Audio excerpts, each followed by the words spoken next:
Hello everyone, good morning সবাইকে। আশা করি তোমরা সবাই খুব খুব খুব ভালো আছো আর আমিও ভালো আছি। তো দেখো, আজকে কিন্তু অনেক দিন পরেই ভিডিওটা নিয়ে আসলাম। আজকে 30 তারিখ শনিবার। তো দুপুরবেলা থেকে আমি ভিডিওটা স্টার্ট করেছি। আজকে দেখতে থাকো, আমাদের বাড়ি অনেকে আসবে।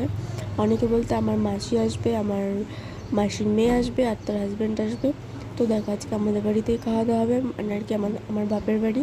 তো দেখো, দুপুরবেলা কারেন্ট চলে যাওয়ার পর এখানে আমি একটু টমেটো মাখিয়ে খাচ্ছিলাম। টমেটোটা কিচ্ছু নেই, খালি একটা লঙ্কা আর তেঁতুল রয়েছে।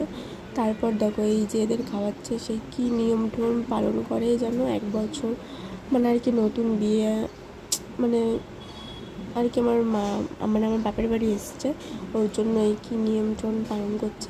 ওদেরও খাইয়েছে, আমাকেও খাইয়েছে। তো দেখো, এই যে দুধটা নাকি পুরোটা খেতে হবে। তারপরে দাদাকে দিলে, তারপর দাদা বললো যে আমি খেয়ে নিচ্ছি দুধটা পুরোটা।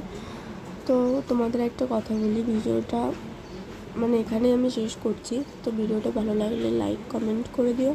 আর তোমরা যদি আমার ভিডিও দেখতে চাও তাহলে আমাকে একটু সাপোর্ট করো, আমাকে কমেন্ট করে জানিও যে তোমাদের কেমন ভিডিও লাগবে, কীরকম কি, আমি সব তোমাদের সাথে শেয়ার করব। তো আশা তোমরা সবাই ভালো থেকো। টাটা।